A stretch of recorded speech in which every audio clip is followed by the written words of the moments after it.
إن الحمد لله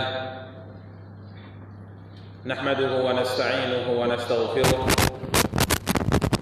ونعوذ بالله من شرور أنفسنا ومن سيئات أعمالنا من يهده الله فلا مضل له ومن يضلل فلا هادي له أشهد أن لا إله إلا الله وحده لا شريك له وأشهد أن محمدا عبده ورسوله صلوات ربي وسلامه عليه وعلى آله وأصحابه ومن اهتدى بهديه واستنى بسنته إلى يوم الدين وسلم تسليما كثيرا أما بعد إخواني وأخواتي kaum muslimin kaum muslimat rahimani wa rahimakumullahu jami'an. Alhamdulillah, puji dan syukur senantiasa kita ucapkan untuk Allah Subhanahu wa taala atas nikmat dan karunia yang alhamdulillah senantiasa diberikan oleh Allah Subhanahu wa taala untuk kita semua. Salawat beserta salam semoga senantiasa dilimpahkan oleh Allah untuk junjungan dan panutan kita Nabi Allah yang mulia Muhammad sallallahu alaihi wasallam. Ikhwani wa akhwati kaum muslimin, kaum muslimat rahimani wa rahimakumullah jami'an. Pada kesempatan yang berbahagia kali ini biidznillah kita akan mencoba untuk kembali melanjutkan kajian dan pembahasan kita, mencoba untuk membaca kitab Tauhid alladzi huwa haqqullahi 'alal 'abid karya Syekh Muhammad bin Abdul Wahhab rahimahullahu taala, yang insyaallah taala pada pertemuan kali ini kita akan melanjutkan pembahasan kitab ini. Insyaallah kita akan mulai membaca bab ke-7 atau ke-8 dari karya beliau ini, babun ma jaa fir ruqa wat tamaim. Babun ma jaa fir ruqa wat tamaim. Bab tentang ruqa atau ruqyah dan at-tamaim, tamimah. Tamimah bisa diartikan juga dengan jimat. Jadi akan dibahas oleh beliau dalam bab ini adalah tentang ar-ruqyah, jampi-jampi, ya, pengobatan dengan jampi-jampi dengan membaca. Kemudian yang kedua yang akan dibahas dalam bab ini adalah tentang at-tamaim. Ya, tamaim bisa diartikan dengan jimat. Ikhwani kaum muslimin wa akhwati kaum muslimat yang dimuliakan dan dirahmati oleh Allah Subhanahu wa taala. Berbeda dengan bab sebelumnya. Ya, berbeda dengan bab sebelumnya, di mana bab sebelumnya penulis memberikan judul bab sebelumnya babun minasyirki lubsul halqati wal khayti wa nahwihima li raf'il bala'i aw daf'i. Ya, bab termasuk kesyirikan kata beliau memakai gelang, benang dan yang semisal keduanya untuk mengangkat bala atau menolak bala.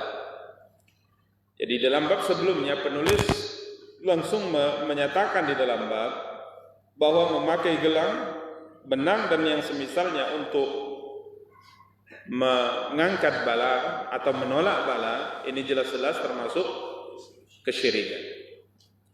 Ya, jelas-jelas termasuk kesyirikan. Namun di dalam bab ini beliau mengatakan bab tentang ruqyah dan tamimah.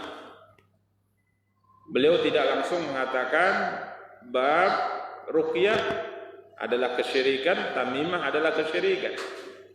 Kenapa?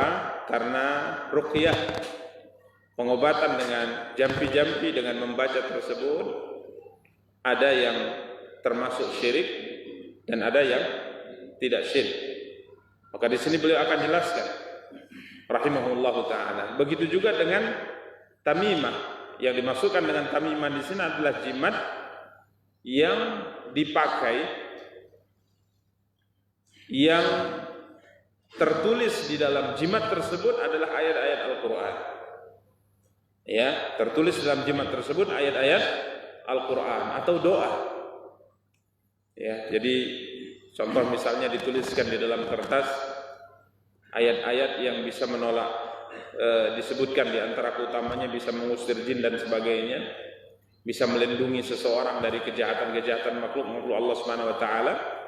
Ya, seperti misalnya ditulis surat Al-Falaq misalnya, Qul a'udzu birabbil falaq min syarri ma khalaq, ditulis dalam suatu kertas. Kemudian kertas ini dibungkus di dalam satu tempat, ya, dalam satu tempat, kemudian dipakaikan kepada misalnya seorang anak.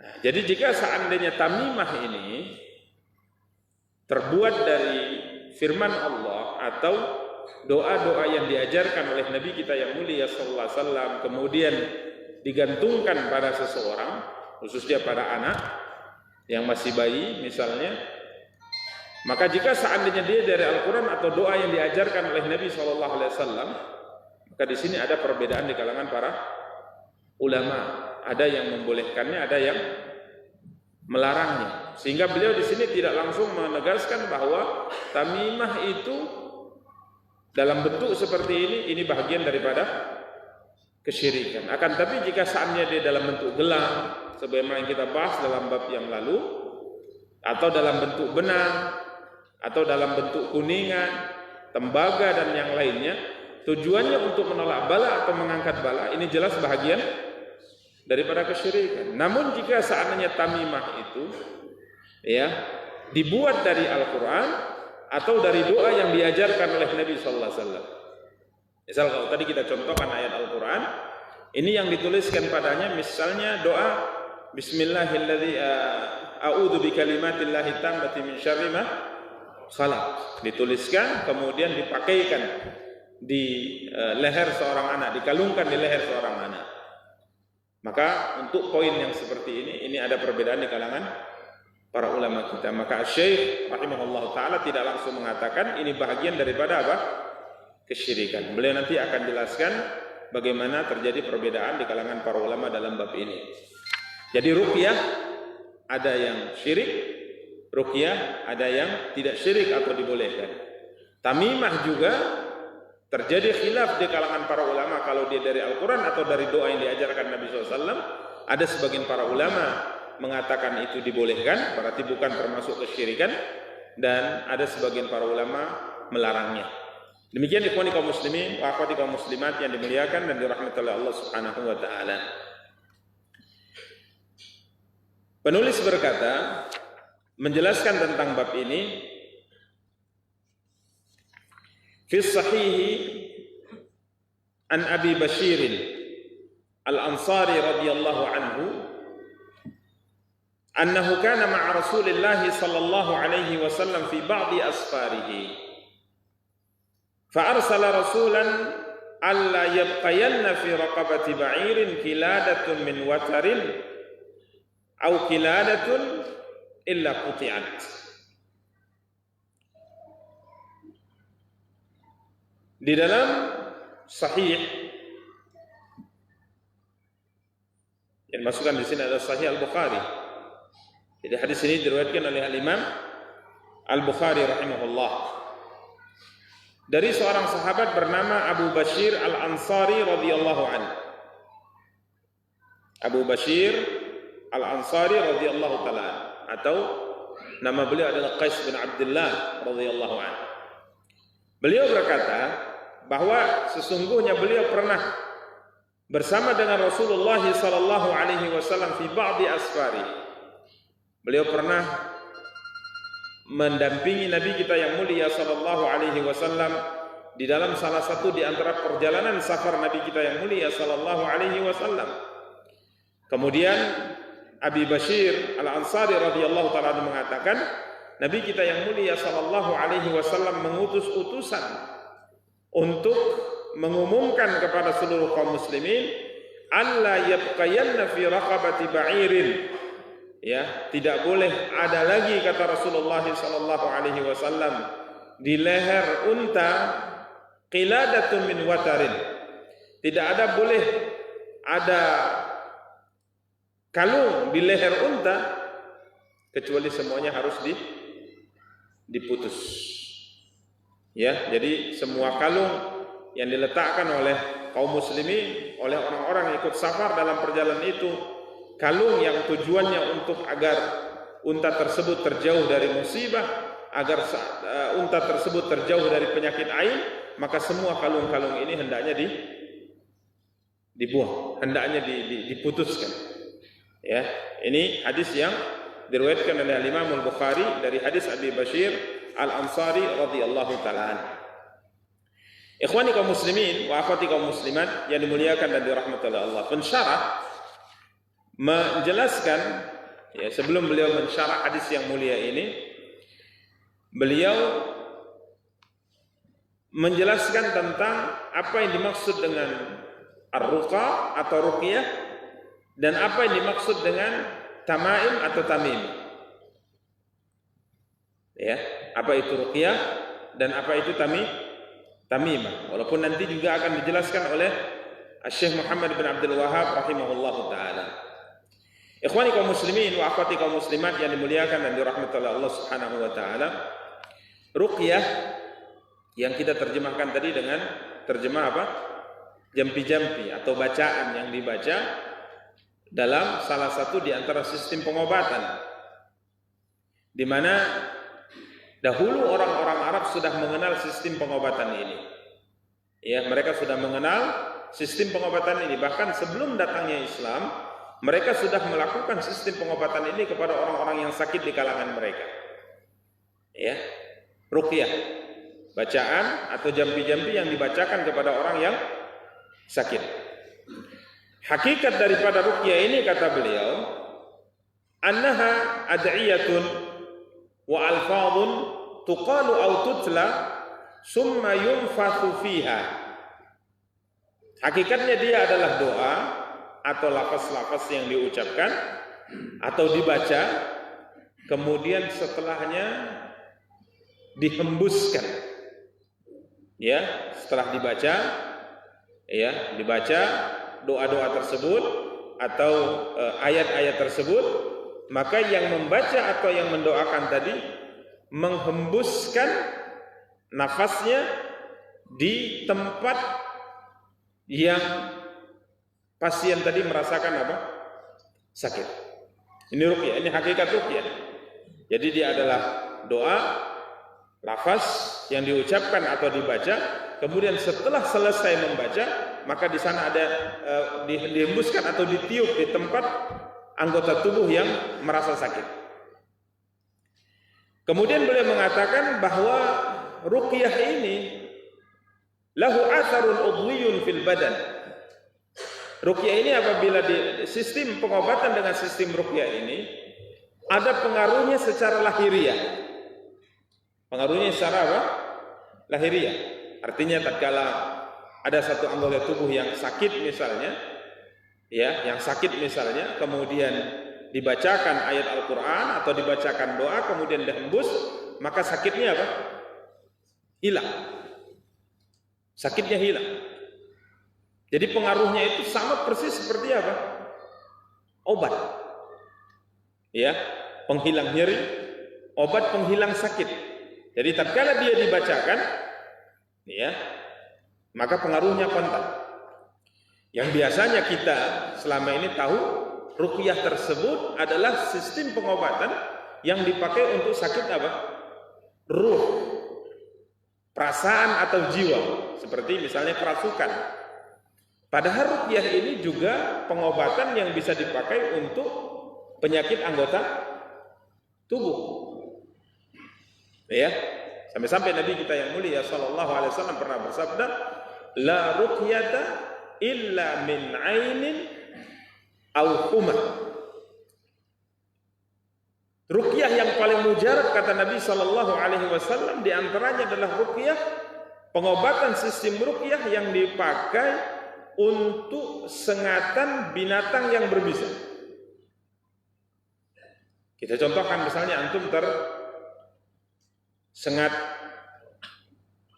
lebah lah misalnya. Kalau ular terlalu apa bahasanya ya, ekstrim contohnya. Ya, walaupun jika seandainya keyakinan kita kuat terkait dengan ruqyah ini dan kemujarabannya melalui wasilah ayat Al-Quran dan hadis Nabi kita yang mulia SAW dari doa-doa yang diajarkan oleh Nabi SAW dan penuh keimanan bahwa dengan wasilah ini insyaAllah Allah akan berikan kesembuhan, maka pengaruhnya itu lebih luar biasa daripada obat yang kita minum. Ya, contoh misalnya kita disengat lebah misalnya, mendenyut, terasa sakit, atau lipan misalnya, mendenyut dan terasa sakit, maka Nabi SAW katakan bahwa tidak ada pengobatan yang lebih mujarab dari sengatan binatang-binatang yang berbisa ini kecuali ruqyah. Ini kaum muslimin yang dimuliakan dan dirahmati Allah. Maka pengaruhnya kontan. Maka tatkala kita disengat misalnya oleh lipan misalnya, kemudian kita pegang tempat yang sakit tadi, kemudian kita bacakan Al-Quran atau bacakan hadis doa yang diajarkan Nabi SAW, kemudian kita hembus dengan keimanan, dengan berharap dari Allah Subhanahu Wa Taala, maka biasanya nyerinya, sakitnya itu langsung hilang. Percaya tidak antum? Percaya tidak? Saya bacakan hadis. Masa kalau antum nggak percaya, bahaya. Ini hadis yang saya bacakan. Kalau ada yang mengatakan, masa iya Ustaz, ragu saya. Kalau ada Umar bin Khattab langsung dihuduskan pedang. Hadis Nabi, tidak ada sistem pengobatan atau tidak ada ruqyah yang lebih mujarab daripada ruqyah yang dipakai untuk sengatan binatang yang berbisa. Ini sabda Nabi kita yang mulia sallallahu alaihi wasallam. Jadi beliau mengatakan malahu atharun udwiyun fil badan. Jadi ruqyah ini apabila pengobatan ini dilakukan itu kadangkala pengaruhnya sangat luar biasa di penyakit anggota tubuh. Penyakit zahir, penyakit lahiriah.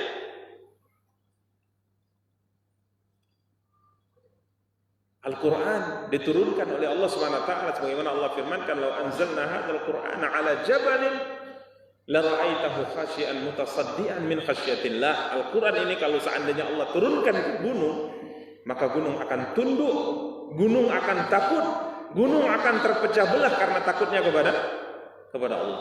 Jadi kalau seandainya gunung saja hancur apabila Allah turunkan Al-Quran padanya, apalagi penyakit pasti akan sirna. Yang jadi masalah itu bukan Qur'annya yang tidak mujarab.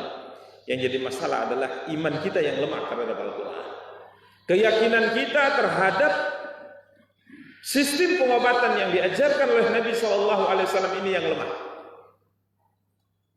Makanya kadangkala seorang diberikan obat dengan obat yang paling luar biasa, mujarabnya dan manjurnya, tidak sembuh. Tapi tatkala dia diberikan obat yang sepele dia bisa sembuh. Kenapa? Karena kepercayaannya dengan obat yang pertama sekalipun hebat, itu tidak sebesar dan sehebat kepercayaan akan kesembuhan dari obat yang kedua. Maka sejauh mana iman kita mengimani ayat Al-Quran dan janji dari Nabi SAW, maka sejauh itu pengaruhnya. Ini kaum muslimin yang dimuliakan dan dirahmati Allah. Maka Al-Imam Ibnu Qayyim rahimahullah ta'ala mengatakan, saya pernah tinggal di Mekah, kata beliau, sekian lama. Dan saya tidak membawa dan tidak punya obat apapun saat saya di Mekah. Kemudian beliau mengatakan, tatkala saya sakit, maka yang saya lakukan satu-satunya sistem pengobatan yang saya terapkan adalah ruqyah. Maka sungguh, kata beliau adalah tabib, ahli ilmu pengobatan yang terkenal. Maka tatkala aku tidak punya sarana pengobatan yang lain, madu tidak ada, habbas sauda tidak ada, minyak zaitun tidak ada, maka aku gunakan sistem pengobatan apa? Ruqyah. Dan demi Allah, kata beliau, aku dapati pengaruh ruqyah itu jauh lebih cepat daripada tatkala aku mengkonsumsi obat-obat yang lain. Ini kaum muslimin dan dimuliakan dan dirahmati Allah. Dan ini mudah dan gratis. Maka kalau antum sakit, yang pertama kali lakukan apa? Ruqyah. Sakit apa Ustaz? Demam misalnya, ruqyah. Sakit apa Ustaz? Terkilir misalnya, ruqyah. Masa bisa Ustaz? Nabi mengatakan, bahwa Al-Quran diturunkan atau Allah berfirman Quran diturunkan sebagai obat. Ini kaum muslimin dan muliakan dan dirahmati Allah. Wa minha ma lahu atharun fil arwah, dan ruqyah ini juga berpengaruh di dalam jiwa. Ini yang biasanya orang diganggu jin, kesurupan dan sebagainya, maka dibacakan padanya Al-Quran, dibacakan padanya doa-doa dari Nabi kita yang mulia SAW, maka pengaruhnya terlihat. Dan ini yang biasa kita lihat dan biasa kita praktekkan. Jadi biasanya orang kalau diruqyah itu asumsi kita apa? Berarti kemasukan apa? Kemasukan jin baru diruqyah. Kalau sakit yang lain diruqyah, enggak, bawa ke dokter lah Ustaz. Masa diruqyah? Masa diruqyah? Bawa ke dokter. Kita katakan benar, membawa ke dokter itu tidak salah. Bahkan itu salah satu di antara sebab tawakal kita kepada Allah. Akan tapi coba praktekkan terlebih dahulu sebelum dibawa ke dokter apa? Diruqyah. Ini ikhwani kaum muslimin wa akhwati kaum muslimat yang dimuliakan dan dirahmati oleh Allah Subhanahu wa taala. Pensyarah mengatakan bahwa ruqyah ini telah dilakukan oleh Nabi sallallahu alaihi wasallam. Bahkan tercatat dalam sejarah hidup beliau alaihi salatu wassalam, raqa nafsah. Nabi pernah meruqyah dirinya sendiri. Nabi pernah meruqyah dirinya sendiri. Dan Nabi sallallahu alaihi wasallam pernah meruqyah orang lain. Dan Nabi sallallahu alaihi wasallam pernah diruqyah. Nabi pernah meruqyah dirinya sendiri, membaca jampi-jampi untuk diri beliau sendiri. Nabi pernah meruqyah orang lain dan Nabi pernah diruqyah. Aisyah mengatakan radhiyallahu taala anha, kana Rasulullah sallallahu alaihi wasallam kana idza ishtaka yaqra'u ala nafsihi bil mu'awwidzat wa yanfuth. Dalam hadis yang diriwayatkan oleh Imam Bukhari dan Muslim dari hadis Aisyah radhiyallahu taala anha, Aisyah bercerita sesungguhnya Nabi sallallahu alaihi wasallam apabila beliau sakit, apabila Nabi sakit maka beliau membaca mu'awwidzat, qul a'udzu birabbil falaq, qul a'udzu birabbin nas, kemudian beliau menghembus di anggota tubuh beliau yang beliau rasakan sakit padanya. Dihembus. Ya, ini sistem pengobatan ruqyah. Jadi Nabi SAW pernah meruqyah dirinya. Dan ikhwan, meruqyah ini merupakan pengobatan yang sangat mudah. Meruqyah pengobatan yang sangat mudah. Nabi membaca mu'awwidzatan. Siapa di antara kita yang tidak hafal surat Al-Falaq dan surat apa? An-Nas. Siapa di antara kita yang tidak hafal surat Al-Falaq dan surat An-Nas? Baca, kemudian hembus anggota tubuh yang kita rasa sakit.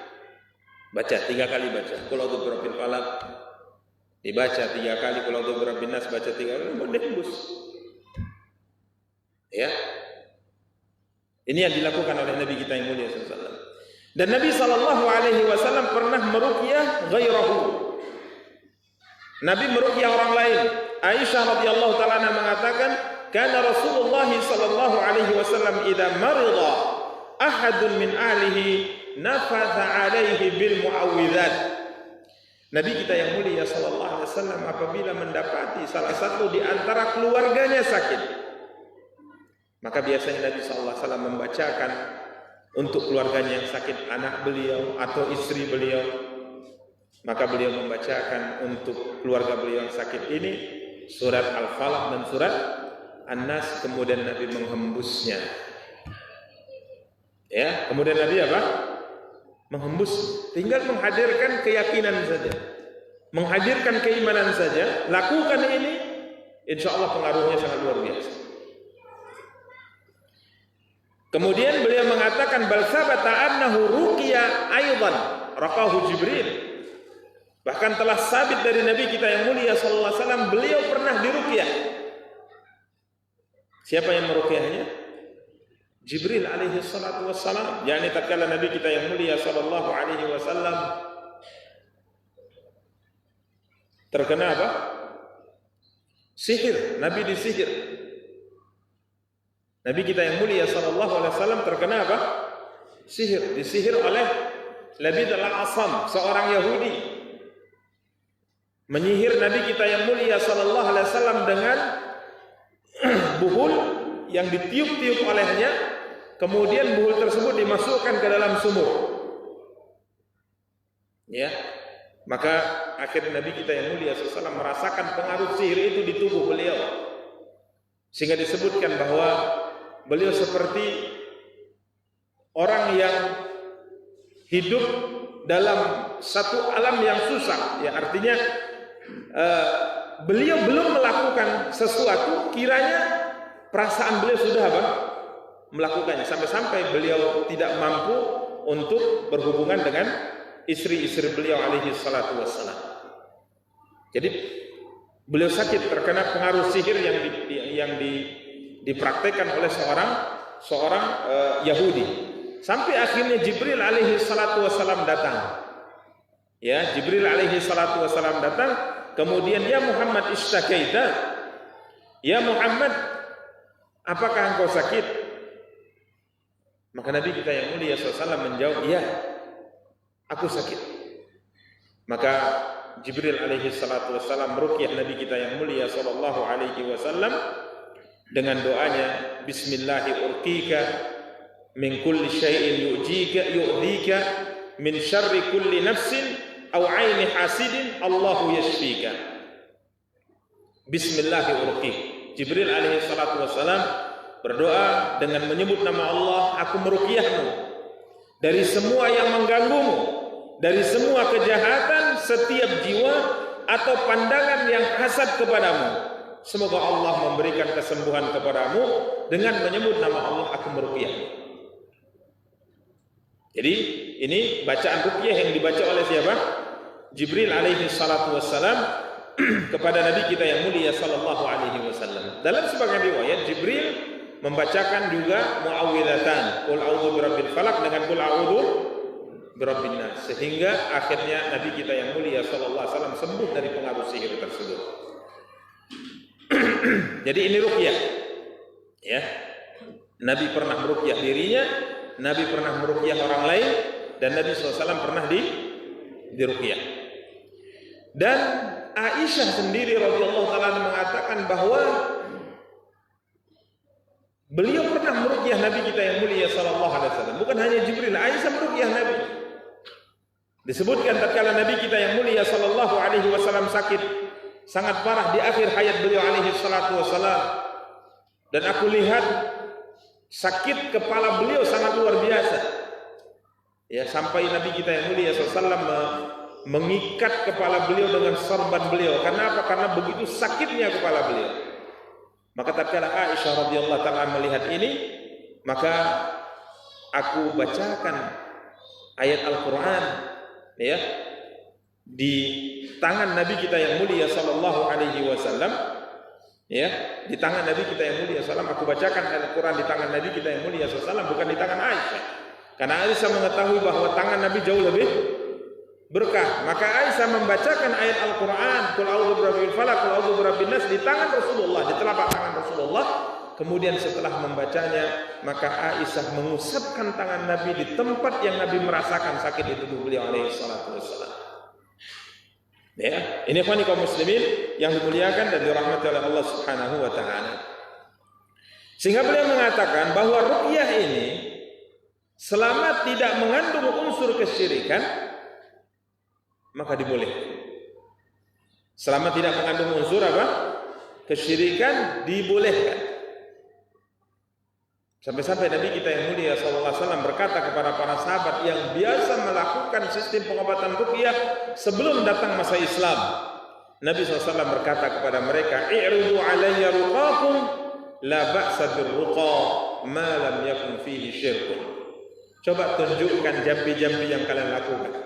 Apa yang kalian baca? Apa yang kalian baca? Coba saya ingin mendengarnya, kata Nabi SAW.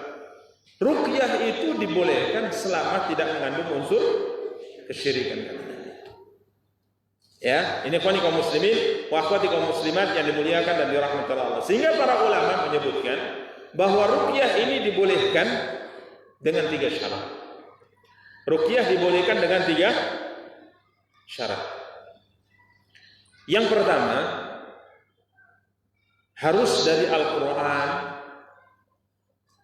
atau nama dari nama-nama Allah atau sifat dari sifat yang dimiliki oleh Allah Subhanahu wa taala, atau doa dari doa-doa yang diajarkan oleh Nabi kita yang mulia sallallahu alaihi wasallam. Ini syarat yang pertama, dari Al-Quran atau menyebut nama Allah atau menyebut sifat yang dimiliki oleh Allah atau membaca doa yang diajarkan oleh Nabi kita yang mulia sallallahu alaihi wasallam. Doa diajarkan Nabi SAW atau doa kepada Allah Subhanahu wa taala. Ini syarat yang pertama. Contoh, kalau kita berbicara dari Al-Quran, ya dibacakan surat Al-Fatihah, dibacakan surat Al-Falaq, dibacakan ayat kursi, dibacakan surat An-Nas, ya, atau dengan nama Allah Subhanahu wa taala, menyebut nama Allah, ya, dipegang anggota tubuh yang sakit tadi, kemudian kita ulang-ulang nama Allah Subhanahu wa taala yang artinya memohon kesembuhan dari Allah Subhanahu wa taala, kemudian kita tiup. Atau sifat yang dimiliki oleh Allah Subhanahu wa taala, atau doa yang diajarkan Nabi kita yang mulia sallallahu alaihi wasallam. Ini syarat yang pertama. Syarat yang kedua, antakuna bil kalamil arabi atau bilisanin arabiyyin ma'lumil ma'na. Bahasa yang dipakai adalah bahasa Arab yang diketahui maknanya. Walaupun di poin ini para ulama ada berbeda pendapat. Jika seandainya bukan dari bahasa Arab, bagaimana? Ya, sebagian para ulama mengatakan tidak mengapa, selama maknanya dipahami dan tidak bertentangan dengan syariat Islam. Contoh misalnya, dibacakan terjemahan ayat Al-Quran. Dia tidak membaca Alhamdulillahirabbil alamin Ar-Rahmanir-Rahim menggunakan bahasa Arab, tapi yang dia bacakan di situ adalah terjemahan Al-Quran. Sebagian para ulama membolehkan dengan catatan maknanya jelas dan bisa dipahami. Ya, makanya sebagian para ulama mengatakan di poin kedua ini hendaknya yang meruqyah itu, kalau dia meruqyah orang lain, maka hendaknya dengan suara yang bisa didengar oleh orang yang sedang diruqyah. Jangan komat-kamit saja. Keraskan bacaan kamu. Ya, karena kalau ada orang selawatnya saja yang terdengar. Allahumma shalli ala Muhammad. Saya itu komat-kamit dia. Tahap apa yang dibaca? Harus jelas apa yang kamu baca. Ya, jangan-jangan nama jin ifrit pula dipanggilnya. Jadi harus jelas apa yang kamu baca. Salawat kepada Nabi tidak ada masalah. Menyebut nama Allah tidak ada masalah. Baca Al-Quran atau terjemah Al-Quran menurut sebagian para ulama tidak ada masalah. Tapi yang jelas, ini Quran juga, cuman Quran yang dibalik-balik, tidak dipahami maknanya, itu tidak boleh. Maka kalau antum melihat jimat-jimat sebagian orang, kemudian tatkala kita buka, memang awalnya Allahu la ilaha illa huwal hayyul qayyum. Tapi kalimat berikutnya, kalimat yang tidak bisa dipahami. Satu kalimat di surah Al-Baqarah lembar pertama digabung dengan lembar yang kedua, sehingga tidak memiliki apa? Makna. Nah, ini tidak boleh. Makanya harus pada poin syarat yang kedua ini harus jelas ya, ma'lumal makna. Maknanya dipahami. Apakah engkau sedang berdoa di situ memohon kepada Allah, sedang membaca ayat Al-Quran, ataukah engkau sedang meminta kepada makhluk selain Allah? Ini syarat yang kedua. Maka jangan sekedar komat-kamit saja, tapi apa yang kamu baca itu harus diperjelaskan. Syarat yang ketiga, alla yu'taqada annaha tanfa'u bi nafsiha. Syarat yang ketiga, tidak meyakini bahwa ruqyah itu akan berpengaruh dengan sendirinya. Ya, dia adalah sebab yang dibolehkan, tapi yang menentukan berpengaruhnya sebab itu hanya Allah semata. Jadi tidak boleh kita bersandar kepada apa? Ruqyah. Ya, tidak boleh bersandar kepada ruqyah, tapi kita tetap bersandar kepada Allah dengan melakukan sebab yang dibolehkan dalam syariat. Ini ikhwani kaum muslimin wa akhwati kaum muslimat yang dimuliakan dan dirahmati oleh Allah Subhanahu wa taala. Untuk syarat yang ketiga ini sepakat para ulama, kalau dia tidak ada maka ruqyah haram. Tidak boleh. Artinya kalau seandainya orang bersandar sekali dengan ruqyah, dia yakini ruqyah itu berpengaruh dengan sendirinya, maka ruqyahnya jelas tidak dibolehkan dalam syariat. Tapi kalau untuk syarat yang pertama dan syarat yang kedua masih ada sedikit perbincangan di kalangan para ulama kita rahimahumullah taala. Contohnya misalnya kita meruqyah orang dengan doa, tapi doa yang kita buat dengan doa kita sendiri. Contoh misalnya anak kita sakit, kemudian kita berdoa sambil memegang anggota tubuh yang sakit di anak kita, kemudian kita mengatakan, ya Allah berikanlah kesembuhan, ya Allah berikanlah kesembuhan, ya Allah ringankanlah penyakitnya, kemudian kita hembus-hembus. Sebagian para ulama mengatakan ini tidak mengapa, padahal dia tidak baca Quran, dia tidak menyebut nama Allah, dia tidak menyebut sifat Allah, dan dia tidak membaca doa yang diajarkan oleh siapa? Nabi. Dia hanya berdoa secara umum. Nah, sebagian para ulama mengatakan tetap tidak mengapa, tapi memang lebih baiknya bacakan apa? Al-Quran. Bacakan doa yang diajarkan oleh siapa? Oleh Nabi kita yang mulia salam, kemudian hembus mana anggota tubuh yang terasa sakit. Insya Allah ini merupakan pengobatan yang sangat mujarab yang diajarkan oleh Nabi kita yang mulia sallallahu alaihi wasallam. Ini ikhwani kaum muslimin wa akhwati kaum muslimat yang dimuliakan dan dirahmati oleh Allah. Maka jika seandainya ruqyah tersebut ada permintaan, pertolongan, bantuan dari jin misalnya, dari syaitan misalnya, maka jelas ini merupakan ruqyah yang bertentangan dengan apa? Dengan syariat. Ini ikhwani kaum muslimin wa akhwati kaum muslimat yang dimuliakan dan dirahmati oleh Allah Subhanahu wa taala.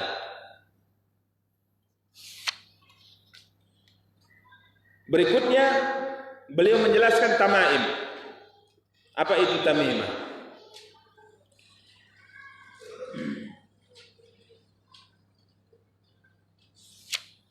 Tamimah kita terjemahkan tadi dengan jimat, yang pada hakikatnya kata beliau tajma'u kullama yu'allaq.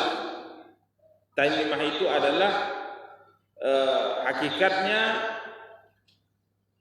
mencakup semua yang digantungkan, yang tujuannya adalah untuk menyempurnakan satu kebaikan atau menolak satu bahaya atau mudarat.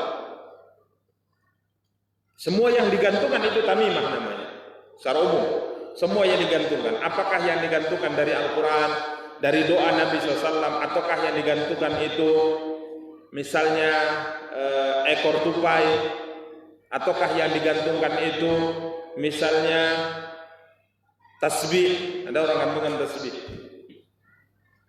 Yang penting semua yang digantungkan apapun dia, yang tujuannya untuk menyempurnakan kebaikan bagi yang menggantungkan dan menolak bahaya, itu dalam pembahasan syariat disebut apa? Tamimah, jimat.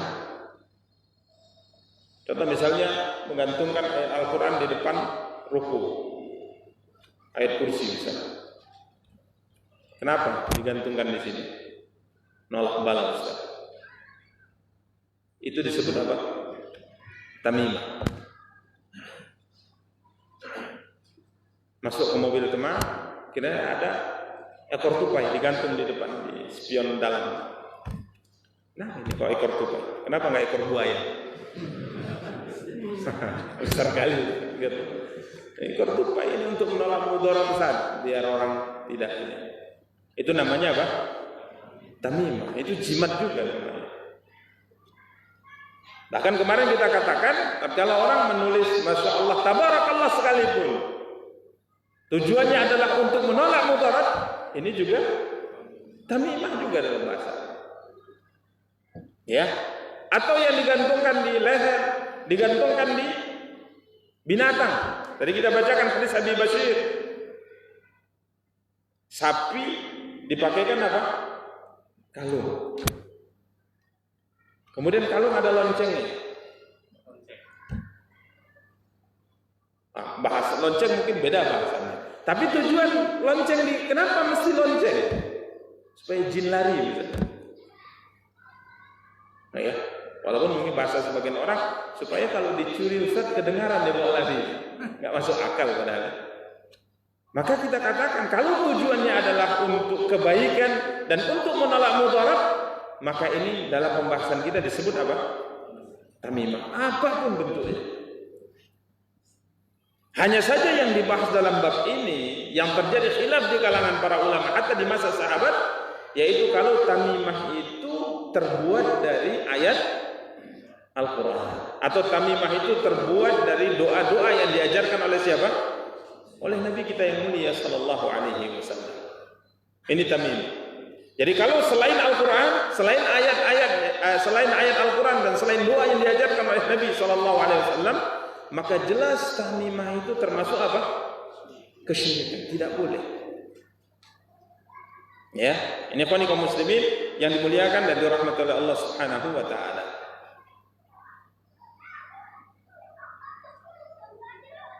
Ini tamimah, ya. Dan ini yang dimaksud dengan ruqyah. Dan perlu ditegaskan kata penulis bahwa tamimah dan ruqyah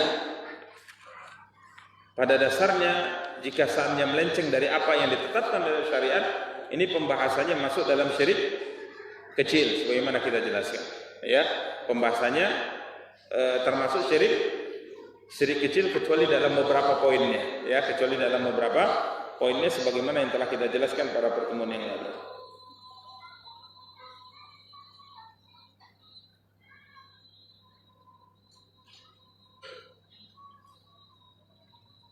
Masuk waktunya.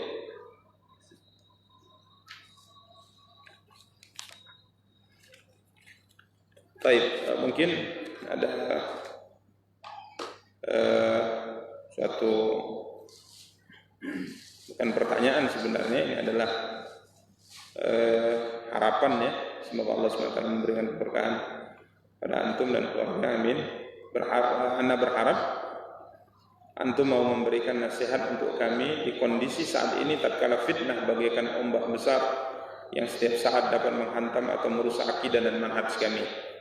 Berikan kami nasihat Ustaz agar kami dapat bertahan di atas akidah dan manhaj yang hak ini, dan agar kami dapat terhindar dari syubhat-syubhat dai penyeru kesesatan. Jazakallahu khairan wa barakallahu fikum.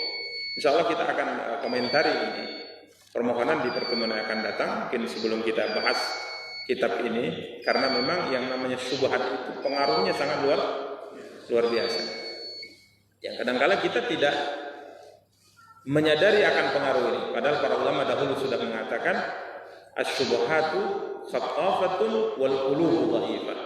Syubhat itu sangat kuat menyambar, sedangkan hati kita sangat lemah. Jadi kadang-kala kita mendengar, melihat syubhat, kiranya hati kita itu sudah berubah tanpa kita sadari. Insyaallah akan kita komentari permintaan ini pada pertemuan yang akan datang insyaallah taala. Demikian, semoga ada faedahnya. Kita cukupkan. Subhanallah wa bihamdika asyhadu an la ilaha illa anta astaghfiruka wa atubu ilaik. Wassalamualaikum warahmatullahi wabarakatuh.